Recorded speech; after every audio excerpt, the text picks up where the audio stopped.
అండి, welcome back to అమ్మ ఇంటి వంట. ఈరోజు చేపల కూర చేస్తానండి. ఈ చేపల కూర చేయడానికి ముందుగానే చేపలని శుభ్రంగా కడుక్కొని శుభ్రం చేసి పక్కన పెట్టుకోవాలండి.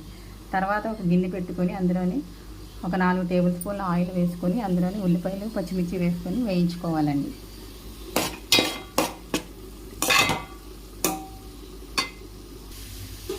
చూడండి, ఇప్పుడు ఉల్లిపాయలు బాగా వేగాయి కదా, ఇందులోని మనం కొంచెం అల్లం వెల్లుల్లి పేస్ట్ వేసుకొని బాగా పచ్చివాసన పోయే వరకు వేయించుకోవాలి.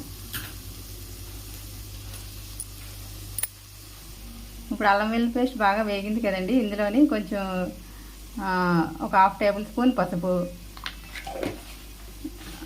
ఒక 3 టేబుల్ స్పూన్ల కారం. మీరు స్పైసీ ఎక్కువ తినేలా ఉంటే ఇంకొక స్పూన్ యాడ్ చేసుకోవచ్చండి. రుచికి సరిపడా సాల్ట్ వేసుకొని బాగా కలుపుకోవాలండి. ఇవి బాగా కలుపుకున్న తర్వాత ఒక 2 నిమిషాలు మగ్గించుకోవాలండి. ఇప్పుడు పసుపు కారం అన్నీ వేగాయి కదండి, ఇప్పుడు ఇందులోని మనం ముందుగా కడిగి పెట్టుకున్న చేప ముక్కల్ని ఇందులో వేసుకోవాలి.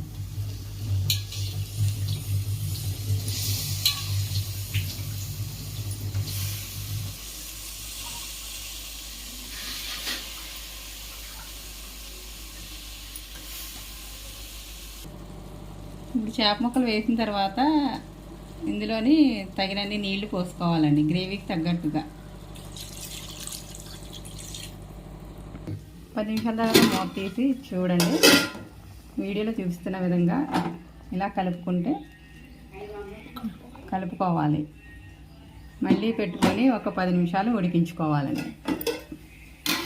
ఇప్పుడు మూత తీసుకొని చూడండి, ముక్క ఉడికింది కదా, ఇప్పుడు ఇందులోని జీలకర్ర పొడి 1 టేబుల్ స్పూన్ వేసుకోవాలండి. అలాగే ఫిష్ మసాలా అదొక టేబుల్ స్పూన్ వేసుకోవాలి. అవి వేసి ఒకసారి బాగా కలుపుకోవాలండి. వీడియోలో చూపిస్తున్న విధంగానే కలపాలండి. గరిటె అస్సలా పెట్టకండి, గరిటె పెడితే కనుక ముక్క అంతా విడిపోతుంది. చూడండి, ఇప్పుడు కూర దగ్గర పడింది కదండి, ఇప్పుడు ఇందులోని కొంచెం కొత్తిమీర వేసుకొని దించేసుకోవడమేనండి. అంతేనండి, చేపల కూర రెడీ అయినట్లే. ఈ రెసిపీ కనుక మీకు నచ్చినట్లయితే లైక్ చేసి, షేర్ చేసి, సబ్స్క్రైబ్ చేయండి. ఈ రెసిపీని మీరు ఒకసారి ఇంట్లో ట్రై చేసి మీకు ఎలా వచ్చిందో నాకు కామెంట్ సెక్షన్లో పెట్టండి.